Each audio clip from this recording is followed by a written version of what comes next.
想爱呀，有时候的亲的不话咯，多把的的亲都快收来没嘞，啊，不然留来水没，所以咯，想爱叫的亲你们收看你嘛我喏，都来在地看没，都不话这个多把的嘞，也许个没样喏，南北嘛，亏得我得了得大家了呗，对吧？因为话。谁来把来拆开了嘞？都是金属的卡，一样高了，叫他们拿路一样去的嘞。过年不老白说都路没进来有嘞，这叫身上去的，身上去了哦，对差嘞。这如果谁来他们没差不，哎，没没压来，我骗你嘞。现在看他怎么样，没没压的啦我喏。哎，张我看你到底看嘛没？啥？谁没好多话？啊，我人老也没呢。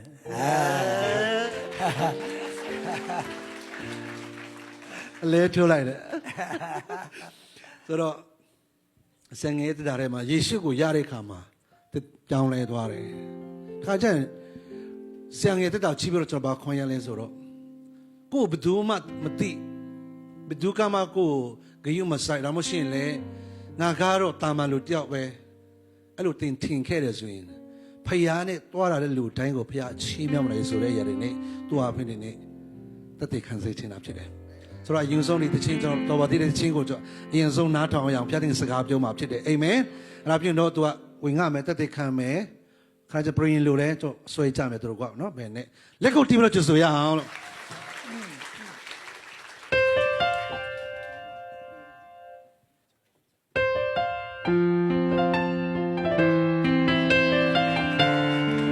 အားလုံးဒီလိုချင်းမရအောင်နော်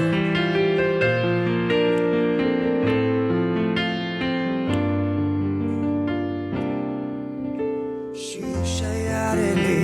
တောက်တောက်ရတဲ့ရေနေထိုင်ခွင့်ရတဲ့ကဘာကြီးမှာအသက်ရှင်ခွင့်ရတာဒါတွေ့ကြည့်ရင်အမှန်တကယ်ချေသူတော်ဖန်ဆင်းရှင်အသိရှိနိုင်စရာလူဖြစ်ရတဲ့ချိန်တန်ဖိုးရှိတဲ့ချိန်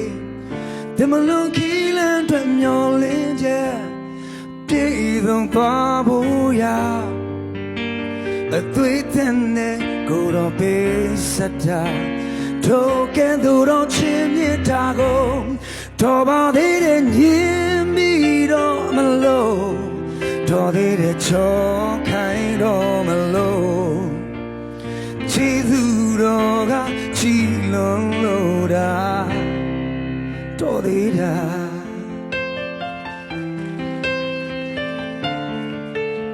ဇာခိုင်ပြီးခုနတက်တေခံနေတော့ကျွန်တော်တခုစဉ်းစားမိတယ်။ဩလူတွေကတော့ထင်ပါဗောတင်ဦးဆရာရဲ့သားပါစတာရဲ့သားနေချင်းလဲခံပြီးပြီသူတည်တော့တေးချတယ်သူ့ရဲ့အတုပကိုကျွန်တော်မြင်အောင်ကြည့်လိုက်တယ်လူဆိုတာတေးမှာပဲလေနော်တင်ဦးဆရာသားပဲဖြစ်ဖြစ်အသက်ကြီးမှအသက်ငယ်မှမဟုတ်ဘူးသူတေးမှာပဲသူ့ရဲ့အတုပကိုမြင်အောင်ကြည့်တဲ့အခါမှာသူကပါစတာသားဖြစ်တဲ့အတွက်ကြောင့်ခရိယန်သင်္ချိုင်းမှာတကြိုမှာပဲအဲ့မှာတချင်းနေဆိုမှာပဲကောင်းကင်လမ်းကိုပါညာပေါ့နော်ကားတိုင်းလမ်းဖြင့်အိမ်ရောက်တဲ့ဆိုမှာပဲဒါပေမဲ့သူ့ထဲမှာအဲ့စိတ်ချမှုမရသွားပဲနဲ့လောကကြီးကထွက်ခွာသွားတယ်ဆိုရင်မတွေးဝင်းစရာပဲအော်ကျွန်တော်သူတက်တည်ခံရင်းနဲ့ကျွန်တော်ဘာကိုဆင်ခြင်မိလဲဆိုတော့ဒီတချင်းလေးလိုပဲတော်ပါသေးတယ်အချိန်မီဟာလေလုယာကျွန်တော်ဒီမှာထိုင်နေတဲ့သူတွေအားလုံးလဲဘုရားကျွန်တော်တို့ကိုအင်မတန်မှဂရုစိုက်ပါတယ်အာမင်သင်မသိတဲ့အချိန်မှာပဲဖြစ်ဖြစ်ဟိုးအမိဝမ်းတွေကပင်လေနောက်ဆုံးကျမ်းစာဘယ်လောက်ထိပြောလဲဆိုတော့ဤကဘာမတီမရှိမီကပင်သိတဲ့ဘုရားဖြစ်တယ်သင်အတွက်အကောင်းဆုံးချမ်းစီပေးတဲ့ဘုရားဖြစ်တယ်အဲ့ဒီဘုရားကိုငါမငြင်းခဲ့မိတာတော်ပါသေးတယ်ဘေးနာမိတ်ဆွေတငယ်ချင်းကိုပြောလိုက်ရအောင်တော်ပါသေးတယ်နော်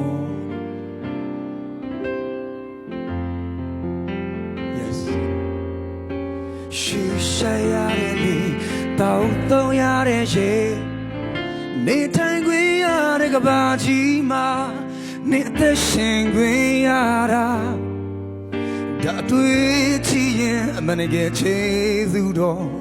ဖန်ဆင်းရှင်အသိရှိနေစရာ တဲ့ချိန်တန်ဖို့ရှိတဲ့ချိန်တမလုံးခီလန်ထွက်မျောလင်းချက်နင်ပြေဆုံးသွားဖို့ရာအတွေ့အတဲ့နဲ့ကိုယ်တော်ပေးစတာထိုကဲ့သို့သောချင်းမြတ်တာကိုတော်ပါသေးတဲ့ညင်မိတော့မလို့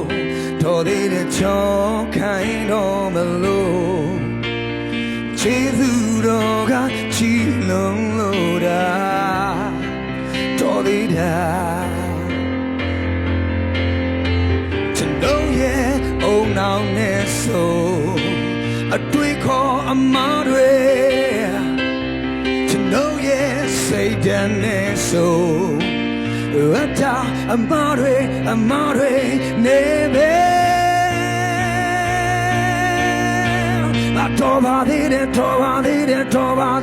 တော်ပါသေးတယ်ညင်ပြီးတော့မလို့တော်သေးတယ်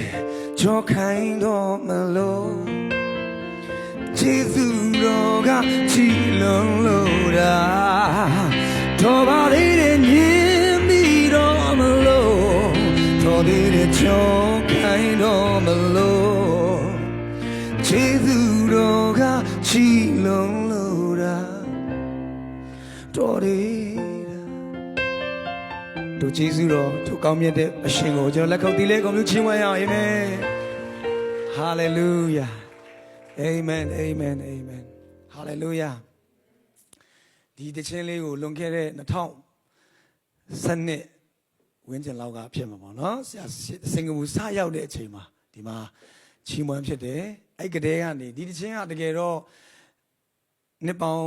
15နှစ်ဝင်းကျင်လောက်ရှိပြီဒီဆရာအပြန်လာရေးထားတဲ့တခြင်းလေးဖြစ်တယ်ဆရာအပြန်လာလူတိုင်းတော့သိမှာမဟုတ်ဒါပေမဲ့သူ့ကိုယ်တိုင်အရင်တော့ကလက်ဆောင်ခွေထုတ်ခဲ့တယ်လာပါတယ်ဆိုနေမှဒီထက်ပိုလာချင်သူလေးရဲ့လို့အဲ့တခြင်းကိုသူကိုယ်တိုင် album ထုတ်ခဲ့တယ်တကယ်တခြင်းရေးတဲ့နေရာမှာဘုရားကအကောင်းကြီးပေးတဲ့ဆရာဖြစ်တယ်ဒီတခြင်းကိုကျွန်တော်ကဒီတခြင်းကိုစကြားတဲ့အခါမှာအဲ့ဒီ album ထဲမှာတကယ်တော့ကျွန်တော်အဲ့ချင်းအရန်ဆိုချင်တယ်ဆိုတာတဲ့ချီးမွမ်းချင်တာပေါ့နော်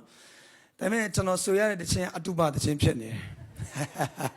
အတုပတခြင်းကျွန်တော်ဆိုရတော့အဲ့ကျွန်တော်မငင်းပါဘူးကျွန်တော်ဆိုတယ်ပေါ့နော်ဒါပေမဲ့အဲ့ဒီခြင်းကိုကျွန်တော်အဲ့ကလေးကနေအရန်ကိုတစုံတစ်ခုဒီတခြင်းထဲမှာပါနေတယ်ဟာလေလုယာအဲ့တခုပါနေတဲ့ဟာကြီးကိုအထဲမှာခံစားရတဲ့အခါမှာကျွန်တော်ဒီတခြင်းကိုကိုယ်ခွေထဲမှာပေးမဆိုပေမဲ့ကျွန်တော်အပြင်မှာရောက်တဲ့နေရာတိုင်းမှာကျွန်တော်တက်တည်ခံရင်းနဲ့ဆိုဖြစ်ပါတယ်။ဘာအကြောင်းအဓိကကျွန်တော်တက်တည်ခံတယ်လို့ပြောရင်အရင်တော့ကကျွန်တော်မူကြီးဆေးဝါးတွေတောက်သုံးပြီးတော့တခြင်းတွေဆိုခဲ့တယ်ခုနဆရာပေါပြောသလိုပေါ့အဲ့ဒီဆေးတွေသုံးပြီးတော့ဆိုတဲ့အခါမှာလဲတိုင်းတာတစ်ခုတည်းပေါ့နော်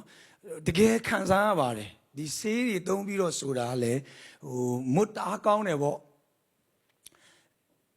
တကယ်လဲကောင်းတယ်လို့ရှိခဲ့ပါတယ်နော်ကျွန်တော်တို့အရင်တော့ကအဲ့ဒီဆေးတွေသုံးပြီးတော့ဆိုတဲ့အခါမှာမိုးလင်းပေါက်တခြင်းဆိုနိုင်တယ်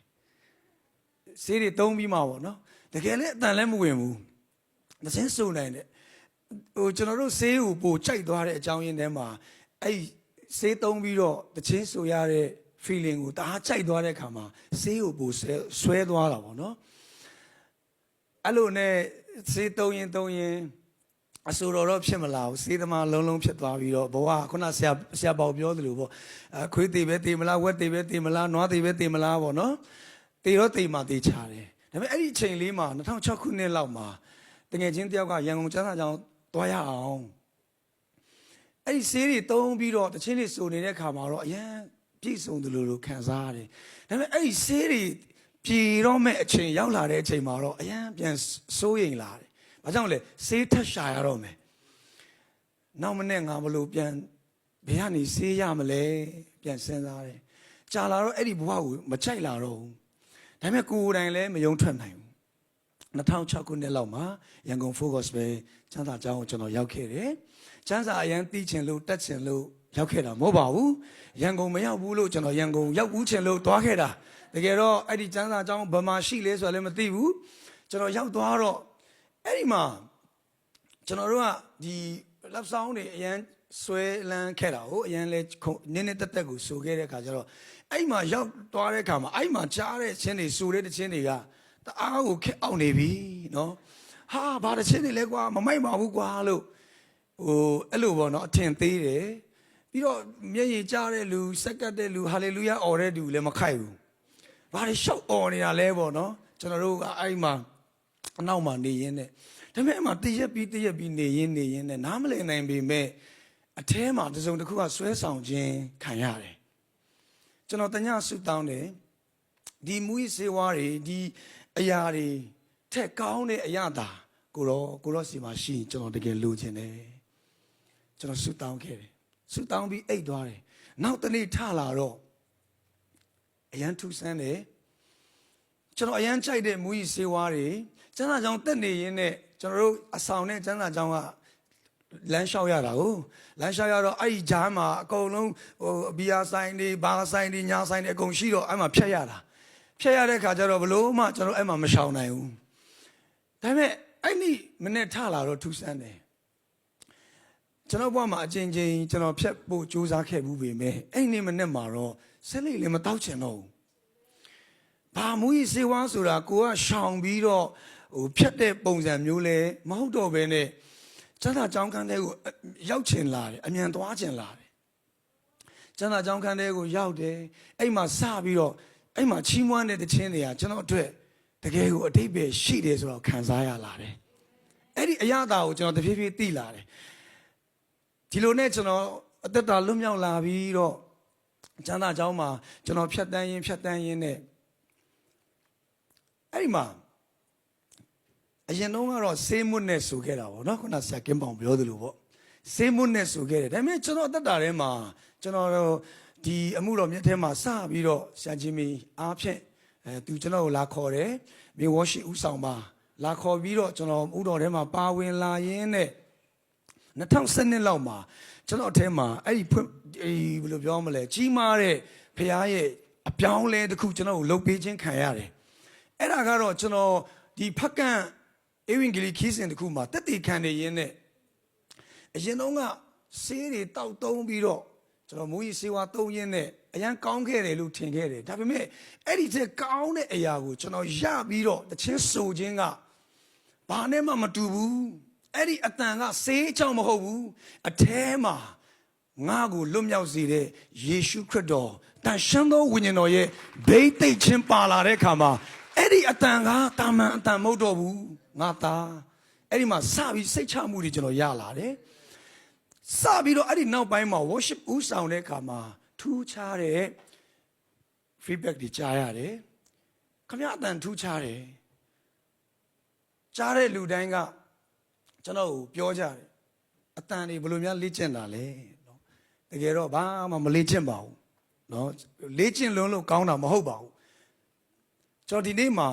အခုတလောလဲကျွန်တော်အင်မတန်မှကောင်းကြီးဖြစ်တဲ့အကြောင်းအရာလေးကိုချမ်းစာတွေတော့ကျွန်တော်မဖတ်တော့ပါဘူးဒါပေမဲ့အဲ့ဒီအဖြစ်တွေပါတဲ့အကြောင်းအရာကိုကျွန်တော်ဒီအခုအတန်နဲ့ပတ်သက်ပြီးမှာပေါ့နော်ခုနဆရာကင်းပေါင်ကပြောတယ်စေးမှုတွေမကုံသေးဘူးလားဆိုတာမျိုးပေါ့နော်တကယ်တော့အခုစေးမှုမဟုတ်တော့ပါဘူးဝိညာဉ်တော်ရဲ့ဘိသိက်ခြင်းထဲကနေထွက်လာတဲ့အတန်ဖြစ်တယ်ဟာလေလုယာအာမင်ဆိုတော့အခုတလောကျွန်တော်အတွက်အင်မတန်မှကောင်းကြီးဖြစ်တဲ့နှုတ်ကပတ်တော်ကျွန်တော်ဒါလေးကိုနည်းနည်းလေးပြောပြီးတော့အချိန်နည်းငယ်ယူသွားခြင်းပါတယ်အဲ့ဒါကတော့ဘာလဲလို့ပြောတဲ့အခါမှာသမတော်ထုအခန်းကြီး1ထဲမှာပါတဲ့အဖြစ်ပြက်လေးဖြစ်ပါတယ်အဲ့ဒီမှာစပြီးတော့ဝိညာဉ်တော်ကနော်စပြီးတော့ဒီတပည့်တော်တွေပေါ်မှာတွန်းလောင်းလာတဲ့အခါမှာဝိညာဉ်တော်နဲ့ပြေဝပြီးတော့သူတို့အထဲမှာထူးခြားတဲ့အတန်တွေထွက်လာတယ်လူကတော့ဒီလူတွေပဲဒါပေမဲ့သူတို့အတန်ကထူးခြားတယ်အရင်တော့ကဘိန်းစားအငယ်လေးအသုံးမရခဲ့တဲ့အဲ့ဒီအတန်ပါပဲဒါပေမဲ့ယေရှုကိုယုံကြည်လက်ခံပြီးတော့ဝိညာဉ်တော်ဘိသိက်ခြင်းရှိလာတဲ့အခါမှာအဲ့ဒီအတန်ကမတူတော့ဘူးလူကတော့အငယ်လေးကတော့ဒါပါပဲတခါတည်းကျွန်တော်တို့လဲလေကိုငါဘာမှမဟုတ်ပါဘူးငါဘာမှမဟုတ်ပါဘူးငါအရင်တော့ကလည်းဘာမှမဟုတ်ခဲ့ဘူးအခုစက္ကန့်နေရင်လည်းဘာမှမဟုတ်ပါဘူးလို့သင်ကိုတင်အဲ့ဒီအထင်သေးတဲ့နော်အဲ့ဒီသဘောတွေကိုဒီနေ့ကစပြီးတော့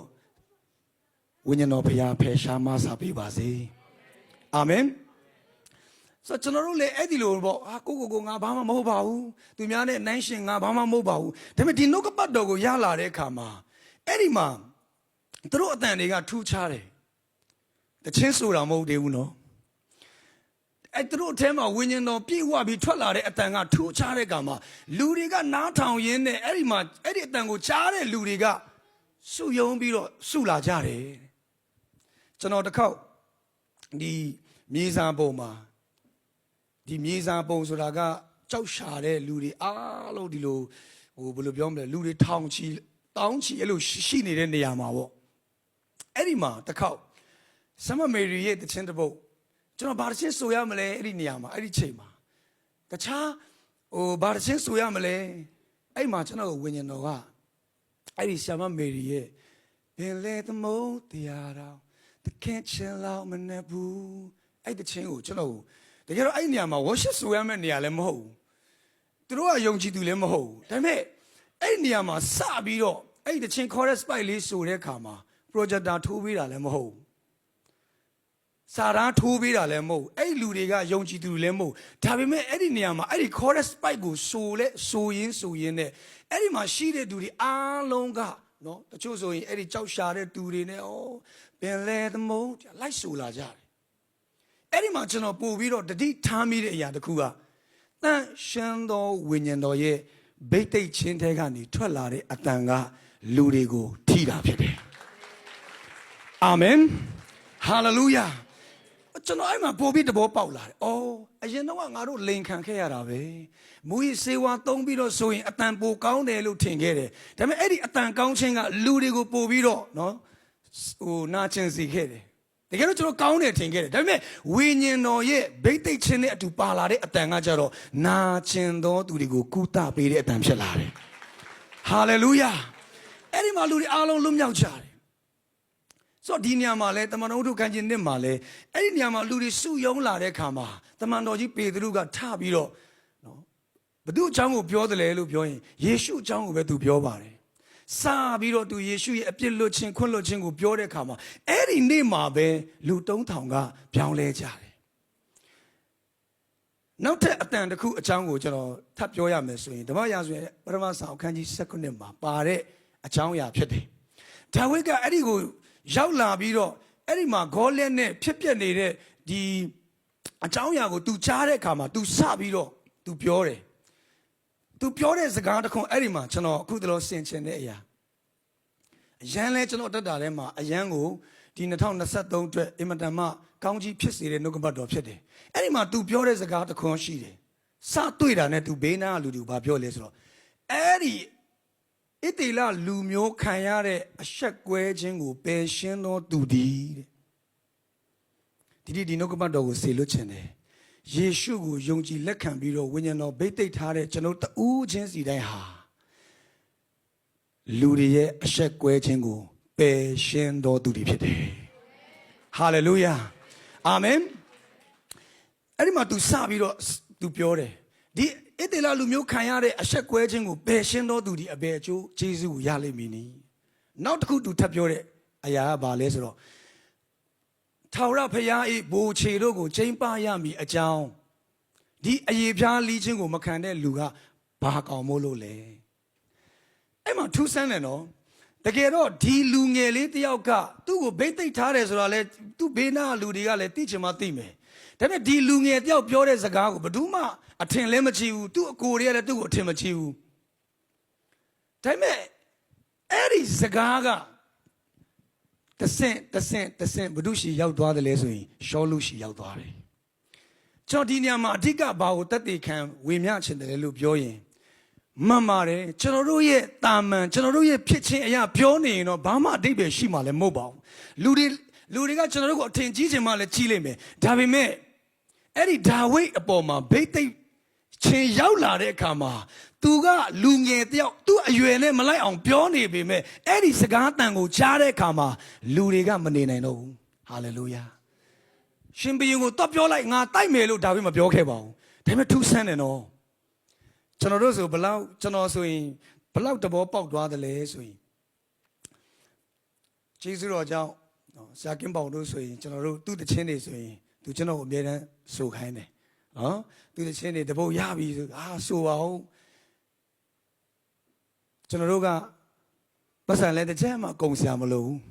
ဆရာကင်းပေါင်ကအကုန်လုံးအကုန်ကြခံတယ်အဲ့ဒီအပြင်ကျွန်တော်တို့ကသူက love kit လဲပေးသေးတယ် ကျွန်တော်စဉ်းစားတယ်ငါတဲ့ဆိုနိုင်တဲ့လူတွေအများကြီးပါပဲဆိုနိုင်တဲ့လူတွေအများကြီးပါပဲသူတကယ်ဆိုခိုင်းမယ်ဆိုရင်တခြားဆိုပိုပေါက်သွားနိုင်တဲ့သူတွေလည်းအများကြီးရှိမှာပါဒါပေမဲ့ဘာကြောင့်ကျွန်တော်တို့လိုနော်ဒီလိုမူကြီးစေဝါနေပြောင်းလဲလာတဲ့လူငယ်တွေကို तू ဘာကြောင့်တွဲခေါ်တယ်လဲဘာကြောင့်ဆွဲခေါ်တယ်လဲလို့ပြောတဲ့ကောင်တေးချတာတခုကတော့ကျွန်တော်အထဲမှာပါနေတဲ့အတန်ကိုဟာလေလုယာအဲ့ဒီအတန်ကလူတွေကိုထူးခြားစေတာဖြစ်တယ်အဲ့ဒီအတန်ကလူတွေကိုပတ်ဝန်းကျင်ကိုရိုက်ခတ်စေတာဖြစ်တယ်ဟာလေလုယာကျွန်တော်အဲ့ဒီမှာအယမ်းခွန်အားရတယ်ဒါဝိဒ်ပြောတဲ့စကားကသူ့အကိုတွေတော်မှလက်မခံဘူးဒါပေမဲ့ဘသူတွေကဘလောက်ပဲလက်မခံနေဖြစ်စေအဲ့ဒီဘိတ်သိက်ချင်းတဲကနေထွက်လာတဲ့စကားတန်ဟာနောက်ဆုံးရှင်ဘုရင်အထိရောက်သွားတယ်အဲ့ဒါက तू ပြောခိုင်းတာမဟုတ်ဘူးနော်တင်းထဲမှာတန်ရှင်တော်ဝိညာဉ်တော်ရဲ့ဘိတ်သိက်ချင်းရှိနေတဲ့အတွက်ကြောင့်သင်ဟာနှုတ်ကပတ်တော်ကိုစေလွတ်ပါဟာလေလုယာဟာလေလုယာသင်ရဲ့အားနည်းခြင်းတွေမဖြစ်နိုင်ခြင်းတွေကိုပြောမယ့်အစားနှုတ်ကပတ်တော်ကိုစေလွတ်ပါအဲ့ဒီနှုတ်ကပတ်တော်စေလွတ်ခြင်းမှာဝိညာဉ်တော်ကအတည်ပြုပေးတာဖြစ်တယ်အာမင်အဲ့ဒီအတန်ကိုကြားလာတဲ့အခါမှာဘသူတွေကောင်းကြီးရလာမလဲလို့ပြောရင်အဆက်ကွဲခြင်းနဲ့ခြုံတွေ့တော့မဲ့ဣသေလလူမျိုးတွေအားလုံးကကောင်းကြီးရဖို့အကြောင်းဖြစ်လာတယ်အဲ့ဒီမှာနောက်ဆုံးရှင်ဘုရင်ချင်းအဲ့ဒီစကားရောက်သွားတဲ့အခါမှာအဲ့ဒီလူကိုခေါ်ခဲ့ပါအဲ့ဒီလူငယ်လေးရောက်လာတယ်အထင်ကြီးစရာမရှိပါဘူးရှင်ဘုရင်ကိုယ်တိုင်ကကန့်ကွက်ခဲ့ပါတယ်ဒါပေမဲ့သူ့အထဲမှာရှိတဲ့ဘိတ်သိက်နဲ့သူ့ရဲ့အတန်ကိုတော့ဘယ်သူမှတားလို့မရဘူးဟာလေလုယာအာမင်ဟာလေလုယာဒါကြောင့်သင်ပတ်ဝန်းကျင်မှာသင်ဘာအတန်ကြားစေတယ်လဲသင်ရဲ့မိသားစုထဲမှာဘာအတန်ကိုသင်ကြားစေတယ်လဲ praise the lord hallelujahအာမင်ဒါကြောင့်ကျွန်တော်ဒီအခုဘရင်လူတခြင်းကျွန်တော်ဆရာထန်တောင်နဲ့တခြင်းခွေလုတ်တဲ့အချိန်မှာရန်ကုန်ရောက်တဲ့အချိန်မှာနော်ဘရင်လူတခြင်းမရသေးဘူးတကယ်တော့ဒီအခုဘရင်လူခွေလုတ်ဖြစ်တဲ့အရာလေးလဲကျွန်တော်နည်းနည်းလေးဒါလေးလဲနည်းနည်းတက်တည်ခံချင်ပါတယ်ကျွန်တော်ဒီဘရင်လူခွေမတိုင်ခင်မှာပေါ့နော်အရင်ဦးဆုံး2012လောက်မှာအိမ်တော်ဦးနဲ့ချမ်းပြင်ဆိုတဲ့ခွေအရင်လုတ်တဲ့အခါမှာကျွန်တော်ကိုမုံဘွေနော်ဒီမှာအခု drum တီးတဲ့ကိုမုံဘွေကျွန်တော်မှတ်မိသေးတယ်အဲ့တော့ကကျွန်တော်ဘယ်လိုပြောမလဲငွေကြေးတွေလည်းအဲ့လောက်ထိမပြည့်စုံဘူးဆိုတော့ကျွန်တော်မှတ်မိသေးတယ်ကိုမုံဘွေကသူ့အိမ်မှာကျွန်တော်ခေါ်အိတ်တယ်ထမင်းလဲကျွေးတယ်ပြီးရင်တချင်းတွေသူကိုယ်တိုင် arrange လုပ်ပေးတယ်ဘာကြောင့်လဲစူရူမှာတက်လို့ရင်ကျွန်တော်စူရူချက်အခကုန်ပါလေအဲ့အတွက်ကြောင့်သူ့အိမ်မှာသူ arrange လုပ်ပေးတယ်ဒီပထမအဦးဆုံးလုပ်တဲ့အခွေကကိုမုံဝေးအများကြီးကျွန်တော်ကိုသူကူညီပေးခဲ့တယ်ပါဝင်ပေးခဲ့တယ်ဆိုတော့ကျွန်တော်ပြန်စဉ်းစားကြည့်တဲ့အခါအဲ့ဒီခွေလုပ်တဲ့အခါမှာလဲကျွန်တော်ပတ်စံရှိလို့မဟုတ်ဘူးဒါပေမဲ့ကျွန်တော်သိတယ်ဘုရားခင်ကျွန်တော်ကိုကောင်းကြီးပေးထားတယ်ဒီချီးမွမ်းခြင်းဒီအတန်အားဖြင့်များစွာသောသူတွေကောင်းကြီးဖြစ်မယ်ဆိုတာကိုဘုရားကျွန်တော်ကိုဗိတ်သိက်ပေးထားတယ်ဆိုတော့ကျွန်တော်ယုံကြည်တဲ့အခါမှာစချီလန်းလန်းတယ်ဆိုင်ကယ်တွေရောင်းတယ်အဲ့ဒီချိန်မှာတချို့သောသူတွေကကျွန်တော်ကိုအကြံပေးတယ်မင်းအဲ့ဒီ30 30ကုန်တဲ့ဟာကိုခြံလေးပါလေးဝယ်ထားရင်ရေရှည်မှာမင်းမိမရရင်တော့နေဖို့ရှိမယ်နော်အငယ်လေးအဲ့ဒီ30 30ကုန်သွားရင်မင်းနေစရာလည်းမရှိခြံလည်းမဝယ်ထားရေရှည်ကိုစဉ်းစားခဲ့ရင်အခုကျွန်တော်ဘုရားကျွန်တော်ကိုကျွန်တော်မိသားစုကိုဘုရားပေးတဲ့ခြံမြေအခုအိမ်လဲစောင့်နေတယ်အဲ့ဒီတုန်းကလူတွေရဲ့စကားကိုနားထောင်ခဲ့ရင်ကျွန်တော်ဒီလိုကောင်းကြီးလဲရမှာမဟုတ်ဘူးကျွန်တော်အထဲမှာဥဆောင်နေတဲ့အဲ့ဒီဝိညာဉ်တော်ကဟာလေလုယာအာမင်လူတွေရဲ့ပတ်ဝန်းကျင်ရဲ့အတန်ကတော့ကျွန်တော်တို့ကိုသဘောမတူတာတွေလည်းရှိမယ်ဒါပေမဲ့အဲ့ဒီမတူညီတဲ့သဘောမတူတဲ့ပတ်ဝန်းကျင်ကြားမှာနှုတ်ကပတ်တော်ကိုစစေလွတ်ပါဟာလေလုယာချီးမွမ်းခြင်းကိုစပြီးတော့စေလွတ်ပါသင်ရဲ့ပတ်ဝန်းကျင်အသင်းတော်တိုင်းနိုင်ငံထူးခြားလာမှာဖြစ်တယ်ပထမတစ်ခွေကျွန်တော်တို့ကောင်းကြီးများစွာရတယ်ဒုတိယတစ်ခွေကိုတော်နဲ့အတူအဲ့ဒီခွေလည်းဘုရားအများကြီးကောင်းကြီးပေးတယ်နောက်ဆုံးအခုဘရင်ညင်လူဒီတချင်းခွေဆိုရင်ထူးခြားတယ်ကျွန်တော်ဘယ်တော့မှစိတ်ကူးတော့မရင်ဘူးတဲ့စိတ်ကူးထဲမှာတော့မရှိခဲ့ဘူးအဲ့ဒီဘရင်ညင်လူခွေဆိုရင်ကျွန်တော်တချင်းလေးကိုဗစ်ဖြစ်ပြီးတော့အိမ်မှာနေရင်းနဲ့တချင်းအစ်စ်တွေရတယ်တပုတ်နှစ်ပုတ်ရတဲ့အခါမှာရှာဆန်ပီးကတချင်းအစ်စ်တွေမလုပ်ဘူးလားမရဘူးလားလို့မေးရင်းနဲ့စကားပြောရင်းနဲ့အဲ့ဒီမှာစကားပြောကြရင်းနဲ့တချင်းကျွန်တော်ရတဲ့တချင်းတွေစူပြတဲ့အချိန်မှာဟာမိုက်တယ် ချမယ်လေနော်အဲ့မှာဆက်ဆံပြီးရမင်း album တစ်ခုလုံးအတွက်ငါပါဝင်မယ်ဟာလေလုယာယေရှုဆိုတဲ့လူတွေပြောတဲ့စကားလုံးကိုစဉ်းစားခဲ့ရင်အဲ့ဒီကောင်းကြီးတွေကျွန်တော်လွဲပြီဗောအဲ့ဒီတုန်းကလူတွေပြောခဲ့တယ်ဒီပတ်စံခွေလောက်တာကုန်မဲ့အစားသူတို့မြင်တာကတော့ပတ်စံရှောက်ဖြုံးနေတယ်ဘာမှဖြစ်မှာလည်းမဟုတ်ဘူးလို့ထင်ခဲ့တယ်ဒါပေမဲ့အဲ့ဒီတန်ရှင်းသောဝိညာဉ်တော်ရဲ့ဗိသိက်ချင်းတွေကနေချီးမွမ်းလာတဲ့တခြင်းတွေအားဖြင့်မြောက်များစွာသောအသင်းတော်တွေအတွက်ကောင်းကြီးဖြစ်လာတယ်ဟာလေလုယာအာမင်ဘဒူးမထိန်ချုပ်လို့မရဘူးကျွန်တော်အဲ့ဒီတကြောင်ချင်းစီဆိုလိုက်တိုင်းမှာကျွန်တော်အယံပဲဘဒူးမခွန်အားမရသေးရင်တော့ကျွန်တော်အယံခွန်အားရနေပြီဟာလေလုယာအာမင်ဆရာထံတော်ကအဲ့ဒီတခြင်းကိုစပြောတဲ့အခါမှာဆိုတော့မဆိုပြသေးဘူးဘရင်ញင်လူလို့ပြောလိုက်တာနဲ့ကျွန်တော်အယံခွန်အားရနေပြီအဲ့ဒီခေါင်းစဉ်ကိုကြားတာနဲ့ကျွန်တော်အယံခွန်အားရနေပြီဟာလေလုယာအာမင်အဲကြောင့်ဒီနေ့ကျွန်တော်တက်တည်ခံရင်းနဲ့ကျွန်တော်ဘာကိုဝေမျှချင်တယ်လို့ပြောရင်သင်ဟာယေရှုကိုယုံကြည်လက်ခံတဲ့ဘုရားသားသမီးဖြစ်တယ်သင်အထက်မှာဝိညာဉ်တော်ရဲ့ဗိသိက်ခြင်းရှိတယ်ဟာလေလုယာဒါကြောင့်သင်ဟာနှုတ်ကပတ်တော်ကိုစတင်စေလွတ်ပါအာမင်သင်ပတ်ဝန်းကျင်မှာသင်ဘာအတန်ကိုကြားစီတယ်လေနှုတ်ကပတ်တော်စေလွတ်ပါဝိညာဉ်တော်ကအဲ့ဒီမှာအတိပြုပြီးတော့တာဝန်ယူပေးမှာဖြစ်တယ်ဟာလေလုယာအဲ့ဒီဝိညာဉ်တော်နဲ့အတူထွက်လာတဲ့အတန်တိုင်းဟာထူးခြားသောအတန်တွေဖြစ်တယ်အာမင်ဒါကြောင့်ဒီချိန်မှာကျွန်တော်